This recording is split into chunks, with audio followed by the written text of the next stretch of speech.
자, 12장 수익입니다. 자, 수익에 대한 내용을 하나하나씩 한번 볼게요. 자, 여러분, 수익이라는 거는 경영활동 과정에서 벌어들인 수입이죠.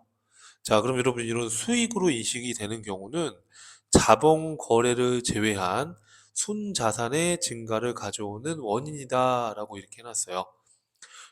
여러분, 책에다가 첨삭해 보면 순자산의 증가를 가져오는 건 자산이 증가하거나, 그죠? 자산의 증가가 발생하거나 또는 부채가 감소하면 자본이 증가되죠. 그래서 결국에는 수익이라는 건 거래가 이중성이 있으니까 우리가 수익이 발생하면 자산이 증가하면서 수익이 대변에 발생하거나 또는 뭐 갚아야 될 채무를 탕감받으면 차입금이라는 부채가 줄면서 대변에 채무 면제 이익이라는 수익이 발생하잖아요. 그럼 결국에 자산이 증가해서 자본이 증가하거나 부채가 감소해서 자본이 증가할 수 있다는 거예요. 그럼 이렇게 자본 거래를 제외한 순자산, 즉 자본의 증가를 가져오는 원인이 수익이다라는 거죠. 그럼 이제 이 수익을 언제 인식할 거냐? 여러분, 인식이라는 거는 장부에 기록을 언제 할 거냐 이런 뜻이에요. 장부에다가 우리가 대변의 수익을 언제 기록할 거냐. 자, 우리 회계는 발생주의로 수익을 기록하죠. 발생주의로. 근데 여러분, 기업의 경영활동이라는 걸 잠깐 생각해 보면 제조업 같은 경우에는 재료를 구입하고 생산 과정을 거쳐서 제품을 완성하고 마케팅이나 이런 판촉 활동에서 판매를 하고 채권 관리를 통해서 대금을 회수하는 이런 과정이 기업의 영업활동, 즉 기업의 경영활동일 텐데 이 경영활동 과정에서 수익은 계속적으로 발생을 하고 있어요. 봐봐요, 여러분. 우리가 제품을 만드는 과정에서도 수익 창출이 일어나고 있고요. 이걸 판매하는 과정에서도 수익 창출 활동을 하고 있는 거잖아요. 이렇게 수익은 계속 발생되고 있는데 이걸 발생주의라고 하면 대체 어느 시점에서 수익을 장부에 기록할 것인가? 너무나 이게 추상적이라는 거예요. 그러다 보니까 발생주의는 발생주의인데 조금 더 구체화시킨 게 바로 실현주의예요. 그럼 실현주의라는 건 자, 발생주의로 수익을 인식을 하되 수익을 얻을 만한 자격이 있고 또 그 수익의 금액을 신뢰성 있게 측정을 할 수가 있다면 이게 수익이 발생된 거, 곧 실현된 거 아니겠느냐. 이렇게 생각하자는 게 바로 실현주의입니다. 그래서 우리 회계에서는 수익을 실현주의로 인식을 해요. 실현주의. 자, 그럼 여러분 수익이 실현되는 시점은 사실상 우리가 네 가지 정도로 구분해 볼 수가 있어요. 자, 수익은 이렇게 재료를 구입해서 공장에서 물건을 생산하는 이 단계, 이렇게 생산하는 과정에서 수익이 발생될 수 있잖아요. 예를 들어서 서비스업이나 건설업 같은 경우에는 진행 기준으로 수익을 인식해요. 자, 무슨 얘기냐면 건설공사 같은 걸 하게 되면 예를 들어서 공사 금액이 100억인데 지금 건설을 한 50% 이렇게 진행을 했어요. 그럼 100억 중에 50억은 수익이 실현된 거예요. 그렇죠? 그러면 수익을 인식하자는 거예요, 이렇게. 그래서 서비스업이나 건설업 같은 경우에는 이렇게 진행 기준으로 수익을 인식해요. 진행되는 정도에 따라 수익을 인식하는 거예요. 어떻게 보면 이 진행 기준이라는 게 발생주의에 가깝죠, 그죠? 진행되는 정도, 발생되는 정도에 따라 수익을 인식하는 거니까요. 이해되시죠? 자, 그런데 여러분, 모든 업종, 건설업이나 서비스업과 같은 업종만 있는 게 아니잖아요. 일반적인 기업들은 일반적인 기업은 대부분 인도 기준, 즉 판매한 시점의 수익을 인식해요. 자, 상품을 팔거나 제품을 팔았을 때 우리가 대변에 상품 매출, 제품 매출 이렇게 수익을 기록하잖아요. 그게 인식을 한 거예요. 그죠?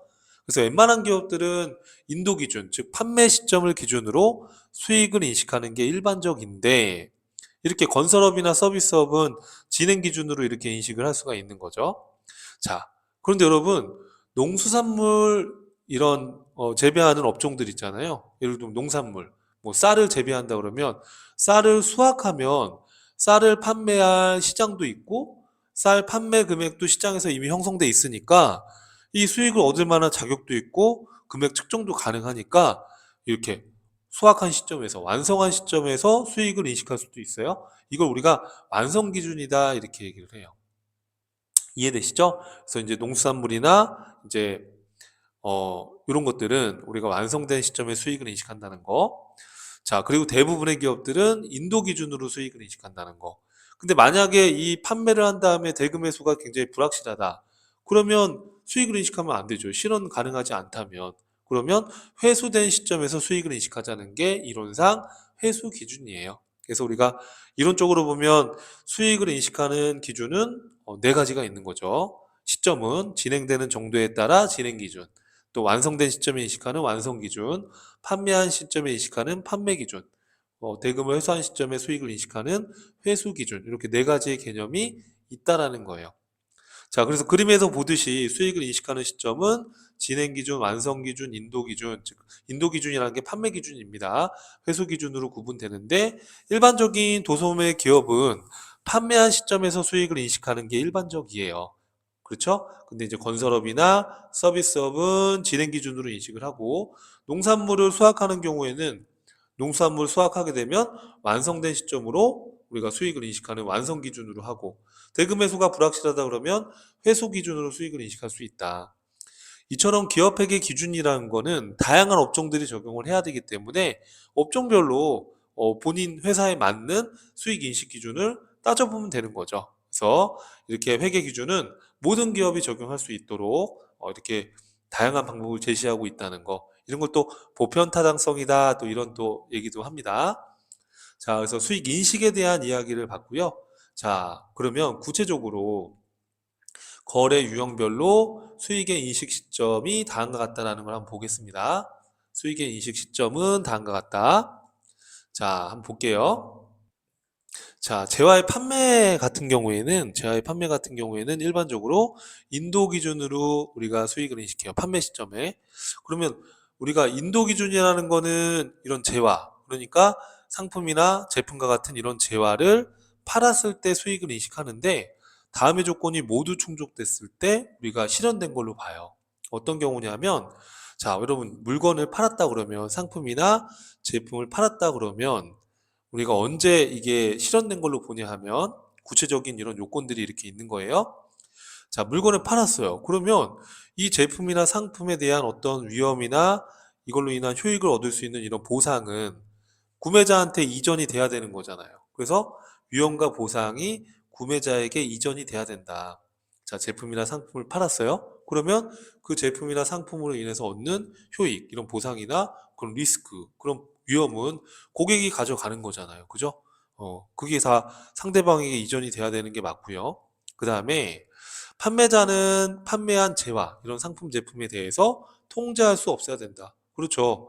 내가 물건을 팔았으면 이 물건은 소유권이 넘어갔으니까 내가 이걸 다시 갖고 와서 쓰거나 이렇게 할 수가 없죠. 내가 통제할 수가 없는 거죠. 물건을 판매를 완료했기 때문에. 그래서 판매자는 물건을 팔았으면 통제할 수 없어야 되는 게 당연하죠. 자, 그 다음에 수익의 금액을 신뢰성 있게 측정할 수 있어야 된다. 자, 100만 원짜리 팔았으면 그 100만 원이 수익의 인식 금액이 되는 거죠. 그렇죠? 측정할 수 있겠죠, 당연히. 자, 그리고 외상으로 만약에 물건을 팔았어요. 자, 우리 회계는 현금주의예요, 발생주의예요? 발생주의. 발생주의를 구체화시킨 게 실현주의. 실현주의라는 건 꼭 현금이 들어와야지 수익을 잡는 게 아니에요. 자, 경제적 효익의 유익 가능성이 매우 높다. 즉, 외상으로 팔았는데 이 돈을 받을 게 확실한 거죠. 그러면 수익 인식하는 겁니다. 그러니까 꼭 현금을 받아야지만, 현금을 수취해야지만 수익을 인식하는 건 아니다. 그 얘기예요. 자, 그리고 이 거래와 관련된 원가를 신뢰성 있게 측정할 수 있다. 자, 내가 100원의 상품을 사서 500원의 외상으로 팔았어요. 그럼 500원의 수익을 잡기 위해서는 이 100원의 상품의 원가를 측정할 수 있어야 된다. 그 얘기예요. 그래서 이 다섯 가지 요건을 모두 충족했을 때 우리는 판매 시점에 자의 판매에 대해서 수익을 인식한다는 거예요. 이해되시죠? 자, 근데 용역의 제공의 경우에는 서비스를 제공하는 용역의 제공, 건설이나 또는 서비스업 이런 경우에는 인도 기준을 적용할 수가 없잖아요. 그래서 진행되는 정도에 따라 수익을 인식하는 진행 기준으로 우리가 인식을 하는 거예요. 자, 그럼 진행 기준은 어떤 요건들을 충족할 때 진행 기준으로 하냐?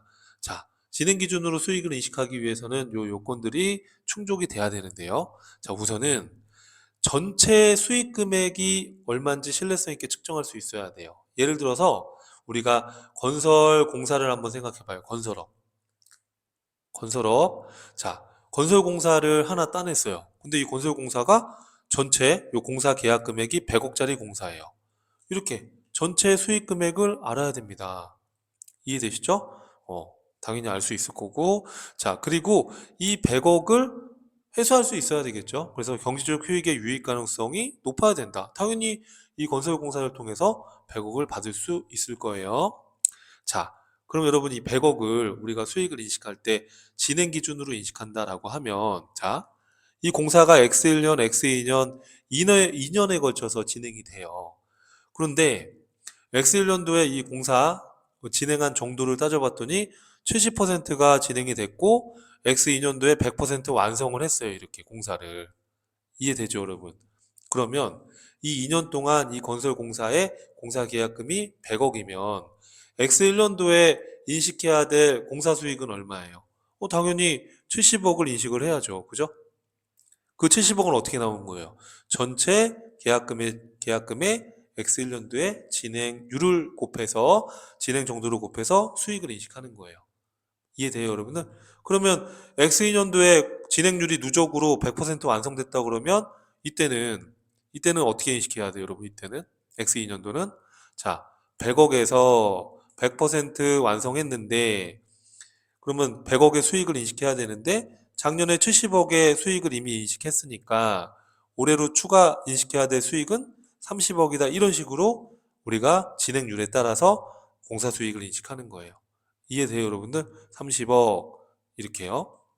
자, 그래서 우리가 진행 기준으로 수익을 인식하려면 이렇게 매년 이 공사 진행, 이 용역의 진행이 어디까지 진행됐는지 이 진행률을 신뢰성 있게 측정을 할 수가 있어야지 이렇게 진행 정도에 따라 수익을 인식할 수 있는 거예요. 이해되죠?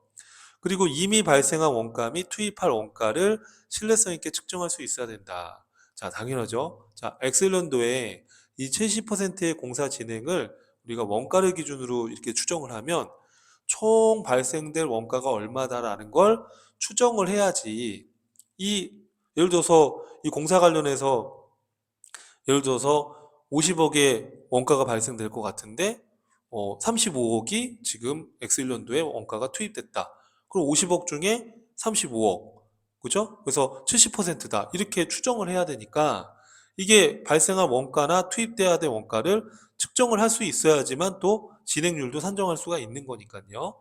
이런 요건들을 모두 충족했을 때 우리가 진행 기준에 의해 수익을 인식할 수 있다는 거예요. 자, 주의할 거는 뭘 주의해야 되냐면 여러분 용역의 경우에는 물건을 보내주는 게 아니니까 위험과 보상이 이전돼야 되는 조건이 필요가 없는 거예요. 맞아요? 그리고 또 용역은 진행 정도에 따라 수익을 인식하니까 진행률을 산정할 수 있어야 되는 거고요. 이게 그 제와 판매하고 용역과 좀 차이가 있는 부분이죠. 이해하시겠어요, 여러분? 그리고 통제할 수 없다라는 것도 여기 안 나오잖아요. 왜? 물건을 보내주는 개념이 아니잖아요, 용역은. 그렇죠? 그래서 이 재화의 판매에 대한 수익에 대한 인식 기준과 용역 제공에 대한 수익 인식 기준, 요거는 사지선다 문제로 자주 나오니까 꼭 기억을 하고 있어야 돼요. 자, 이 외에도 거래 유형별로 우리가 한번 살펴보면 위탁 판매를 한번 생각해 볼게요. 위탁 판매는 우리 재고자산 편에서 공부했었던 기억이 나는데, 음, 위탁 판매는 물건을 판매하는 자가 판매를 직접 하기가 어려우니까 수탁자한테 의뢰를 하는 거죠. 제가 요 재고자산 할 때 출판사와 서점간의 예를 들었죠. 그 위탁자가 수탁자한테 제3자한테 판매를 어, 자, 여기 보니까 위탁자는 수익자가 해당 제하를 3자에게 수익자가 아니라 수탁자죠. 수탁자. 그죠? 음, 이 수탁자. 위탁자는 수탁자가 해당 제하를 제3자에게 판매한 시점에 우리가 수익을 인식하는 거 맞죠? 여기 지금 오타가 있어가지고요. 자, 수탁자로 바꿔주세요. 자, 그다음에 이제 시용 판매입니다. 시용 판매는 어떤 판매였어요, 여러분? 시용 판매는 고객이 한번 사용해보고 구매 의사결정을 하는 거잖아요. 그죠? 그래서 시용 판매는 구매자가 구매 의사결정을 한 시점에 판매가 완료된 것이기 때문에 그 시점에 수익을 인식하는 거죠. 이해되시죠? 광고 용역 제공 거래에 대해서는 요거는 광고 용역을 제공하는 경우는 광고 매체 수수료 이거는 이제 방송국 자, 광고 매체 수수료는 광고가 대중에게 전달된 시점에 수익을 인식합니다. 무슨 얘기냐면 MBC, SBS 이런 방송국에서는 기업들한테 광고비를 받고 광고를 이렇게 송출하는 거잖아요. 그죠? 광고를 보내는 거잖아요. 대중한테. 그러면 언제 수익을 인식할 수 있느냐? 광고를 대중한테 전달하면 그 광고비를 받을 권리가 확정되는 거니까. 그렇죠? 그때 수익을 인식을 하는 거고요. 주의사항은 방송국이 아닌 이 광고 용역을 하는 광고 용역 회사. 그러니까 광고를 제작하는 회사. 요 광고 제작 용역 회사의 경우에는 이거는 광고를 만드는 회사니까 그 진행 정도에 따라 진행 기준으로 수익을 인식하는 거예요. 다시 방송국 같은 경우에는 광고가 대중에게 전달되는 그 시점에 수익을 인식하는 거예요, 방송국은. 근데 광고를 제작하는 회사는 제작하는 그 진행 정도에 따라 수익을 인식하는 거예요. 아시겠죠? 상품권 판매는 우리가 기업에서 이제 상품권을 발행해서 물건을 판다 그러면 상품권을 발행한 시점에서는 상품권을 10만 원어치 10월 1일 날 발행하고 현금을 고객한테 받았어요. 그러면 회사 입장에서는 현금이 들어오고 대변에 매출 이렇게 수익 잡는 게 아니라 물건을 팔기 전에 돈만 받은 거니까 그렇죠. 선수금 이렇게 했다가 부채로 인식했다가 나중에 물건을 판매한 그 시점에 요 선수금을 줄이고 대변의 상품 매출 수익으로 인식을 하는 거예요. 이해되시죠, 여러분? 그래서 상품권 판매는 우리가 상품권을 팔았을 때는 선수금 부채로 인식했다가 상품권과 재화가 교환되는 그 시점에 수익을 인식하는 거예요. 이해되시겠죠? 그래서 이렇게 주요 거래 유형별로 언제 수익을 인식하는지에 대해서 봤어요. 그렇죠? 그러면 여러분 이제 수익 인식에 대한 이야기를 했다면 남은 내용은 뭐냐면 수익을 우리가 손익계산서에 보고할 때 어떻게 구분할 거냐라는 거예요. 이 부분은 우리가 1강에서 얘기를 했었던 부분인데 다시 한번 되짚고 넘어갈게요. 수익은 우리가 활동별로 손익계산서에 구분해서 보고하죠. 우리 영업활동과 관련된 수익을 뭐라고 배웠어요? 영업수익. 그렇죠? 그래서 상기업 같은 경우는 상품 매출, 제조업 같은 경우는 제품 매출, 서비스업 같은 경우, 그렇죠. 용역수익이 해당이 되는 거예요. 그럼 이렇게 영업활동과 관련이 없는 수익도 있잖아요. 그걸 우린 영업 외수익이라고 하는 거예요. 영업활동과 관련이 없는 수익, 이자 수익, 유형자산 처분이익 등과 같이 우리가 영업 외수익 개정 과목들을 많이 봤죠. 그럼 수익의 개정 과목들을 한번 보면 첫 번째 영업수익에 해당하는 매출액이 나오네요. 매출액은 영업수익이죠. 영업활동과 관련된 영업수익입니다. 상기업은 상품 매출, 제조기업은 제품 매출, 용역기업은 용업 매출 이렇게 의미를 하는데요. 여러분 이렇게 수익은 활동별로 구분하는데 이 매출액은 순매출액으로 보고해야 돼요. 순매출액이라는 건 뭐냐면 우리가 총 매출액에서 매출 환입 및 애누리 매출 할인을 차감한 금액을 말하는 거예요. 예를 들어서 우리가 케이스를 한번 보세요. 1월 10일 날 상품을 10만 원의 외상으로 1월 10일 날 제품을 지금 여기는 여러분 제품이라고 되어 있죠? 여러분 요거는 제품이 아니라 이제 원재료인데 그럼 요 글자가 잘못 들어갔어요. 여러분 미안요. 원재료. 1월 10일 날 원재료를 외상으로 10만 원에 구입을 했대요. 그러면 구매자 입장에서는 차변의 원재료, 대변의 외상 매입금 맞죠? 이 구매자 입장에 대한 거는 우리가 어디서 공부했었냐면 재고자산편에서 이미 학습을 했어요. 근데 한 번 더 확인 한번 해볼게요. 복습한다고 생각하시고 1월 15일 날 원재료 중에 만 원의 분량으로 반품했대요. 그러면 자, 어떻게 하면 돼요, 여러분? 자, 외상 매입금 갚아야 될 금액 중에서 반품으로 돌려보낸 거는 안 갚아도 되니까 외상 매입금 줄이고, 대변에 원재료가 빠져나간 거지만 관리 목적상 우리가 매입한출 및 내누리라고 해서 원재료의 차감 계정 과목으로 분기를 할 수가 있어요. 자, 1월 18일 날 대금을 조기 상환해서 3,000원을 할인받고 나머지를 현금으로 지급을 했대요. 그러면 외상 매입금 9만 원, 3,000원 할인받은 건 뭐라고 해요? 그렇죠. 매입, 할인, 그리고 대변에 현금으로 지급을 한 겁니다. 이해되시죠? 이건 이제 구매자 입장인데, 만약에 이걸 판매하는 판매자 입장에서는 이게 제품이라고 한번 가정해봐요. 그러면 판매자 입장에서는 이거를 지금 이 제품을 만들어 판 거니까, 그럼 이 판매자 입장에서는 제품 매출 수익 발생, 차변의 외상 매출금, 그쵸? 자, 근데 10,000원이 불량이 생겨서 반품으로 돌려받았어요. 그러면 외상 매출금 10,000원만큼 못 받는 거니까 외상 매출금 줄이고, 자, 우리 판매자 입장에서는 뭐라고 그래요? 매출 할인 및 애누리라고 해요. 그럼 이 매출 할인 및 애누리는 이 매출에서 차감되는 차감 계정이에요. 매출이 취소된 거니까. 자, 그 다음에 또, 자, 그러면, 9만 원에 외상 매출금 받을 게 있는데, 그렇죠? 지금 3,000원 할인해주고, 현금으로 지금 판매자는 87,000원을 받은 거예요. 그러면 요 할인해준 금액을 뭐라고 한다? 그렇죠. 매출 할인이라고 하는 거예요. 그럼 이 매출 할인도 매출이 줄어든 거기 때문에 이 제품 매출의 차감 계정이다. 이렇게 보시면 돼요. 이해되시죠, 여러분? 음. 자, 그러면 자, 이렇게 우리가 매출에 대한 회계 처리를 했을 때 손익계산서에 보고되는 건 순매출로 보고가 되게 됩니다. 순매출로 보고가 돼요. 자, 이게 이제 영업수익이고요. 영업 외 수익의 경우에는 자, 영업 외 수익은 어떤 게 있어요, 여러분? 주된 영업활동과 관련이 없는 수익을 말해요. 주된 영업활동과 관련이 없는 수익을 말해요.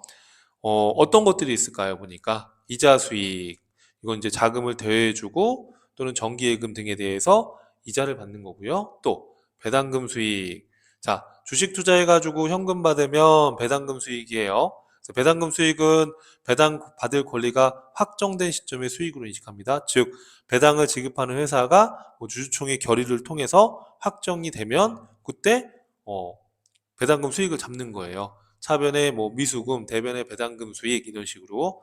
근데 이제 우리 시험에서는 그렇게까지 이렇게 어렵게 나오진 않을 거예요. 그래서 배당금 수익 이렇게 보시면 되겠고요. 자, 그 다음에 또 뭐가 있어요? 여러분 보니까 단기 매매증권 평가이익. 이것도 영업의 수익에 해당이 되죠. 자, 단기 매매증권을 기말에 공정가치로 평가했을 때 수익을 말해요. 그래서 장부금액보다 공정가치가 상승했을 때는 이 평가이익을 단기 매매증권 평가이익. 자, 얘는 사실은 미실현 이익이지만 단기간에 처분될 것이기 때문에 우리 손익계산서의 영업의 수익으로 예외적으로 인정을 하고 있는 겁니다. 또 뭐가 있었어요? 우리 앞에서 배웠던 것들. 단기 매매증권 처분이익. 장부금액보다 처분금액이 더 큰 경우에 발생된, 요건 실현된 거죠. 실현이익으로 영업의 수익으로 구분한다. 또 유형자산 처분이익.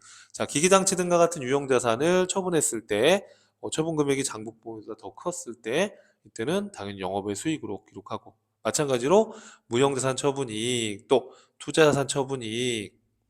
자, 또 여러분 보니까 외화환산 이익이라는 것도 있어요. 또 외환차익이라는 것도 있고, 요거는 이제 사례를 여기 넣어놨으니까 여러분 요걸로 정리를 해주시면 돼요. 자, 외환산 이익이나 외환차익은 환율 변동에 따른 손익으로 이해하면 돼요.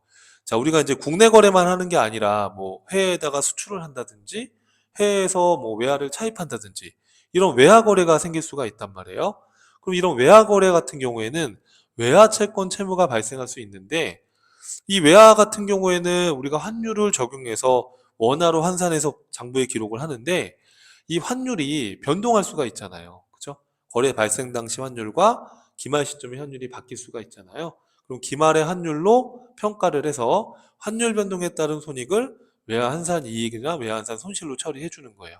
예를 들어서 11월 10일 날 제품 1000달러를 외상으로 수출했대요. 근데 환율이 1달러에 1000원이면 차변의 외상 매출금 100만 원, 대변의 제품 매출 100만 원. 이렇게 이제 분계를 해주면 되고, 12월 31일 날 기말 시점의 환율이 1200원으로 올랐다. 그럼 우리가 받을 달러가 지금 1000달러가 있는데 200원이 올랐으니까 1000달러에 200원 곱하면 20만 원만큼 우리한테는 이익이잖아요. 그 이익을 뭐라고 한다고요? 그렇죠. 외환산 이익이라고 하는 거예요. 그것만큼 외상 매출금을 증가시켜주면 되는 겁니다. 이해하시겠죠? 그럼 외환 차익은 뭐냐면 이거는 기말에 하는 게 아니라 이 외화 금액을 받거나 또는 외화 금액을 지급하거나 이렇게. 자, 그래서 외화 채권 채무를 회수하거나 지급하면서 환율 변동에 따른 변동이 생기면 외환 차익이나 또는 뭐 외환 차손으로 기록을 해주는 건데 지금은 외환 차익이죠. 자, 여기 보시면 위에 사례랑 연결되는 거예요. 자, 전기 외상 매출금 요 1000달러. 전년도의 환율이 우리가 1200원이었죠. 이 위에 사례에 보시면 지금 장부에는 100만 원, 20만 원에서 120으로 평가해 놨는데 이거를 다음 연도 1월 10일 날 보통 예금으로 회수했는데 회수한 시점의 환율이 1,300원이에요. 그러면 차변의 보통 예금 1,300원. 자, 대변의 외상 매출금 얼마 없어져요? 120만 원. 그럼 이거는 거래가 종료돼서 환율 차이가 난 거니까 환산이란 자를 안 쓰고요. 그냥 외환 차익 이렇게 해주는 거예요. 이해하시겠어요, 여러분들?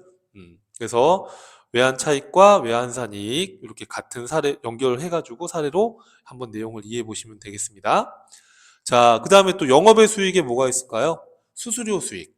이거는 이제 용역 제공해주고 수수료를 받은 건데, 자, 요거 만약에 여러분 주의사항이 우리 주된 사업이 용역 제공 기업이다 그러면 그때 매출액으로 구분해야 돼요. 예를 들어서 법률사무소에서 법률 서비스를 제공하고 수수료를 받는다. 그건 이 법률사무소의 매출 용역 수익이죠.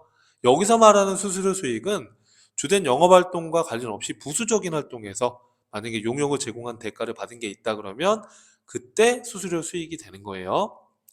자, 그 다음에 자산 수중이익. 이거 우리 무형자산편에서 자산의 취득 유형별 회계 처리해서 자산을 무상 취득할 수가 있다. 자산을 무상으로 증여받았을 때에는 우리가 자산 수중이익으로 했었죠.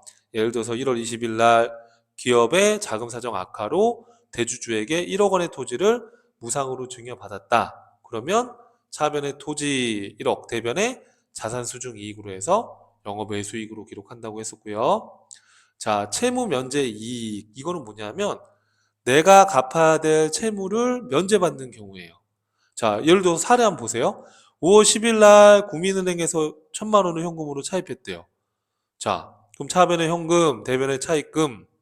이거는 이 내가 사례를 써놨지만 비현실적이에요, 여러분.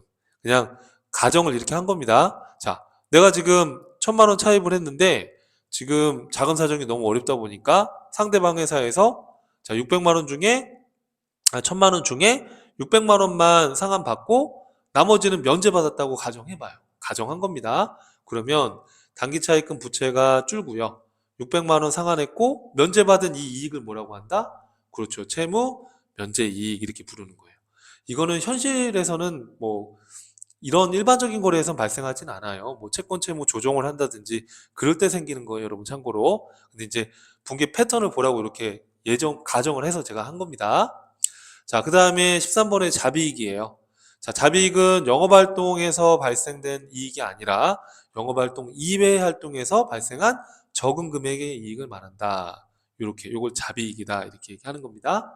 자, 그래서 이번 시간은 수익이 어떤 의미이고, 그리고 수익의 인식은 발생주의라고 했는데, 우리가 수익을 인식하는 기준들이 거래 형태별로 어떤 것들이 있고, 또 수익의 구분과 수익 계정 과목의 종류를 한번 봤습니다.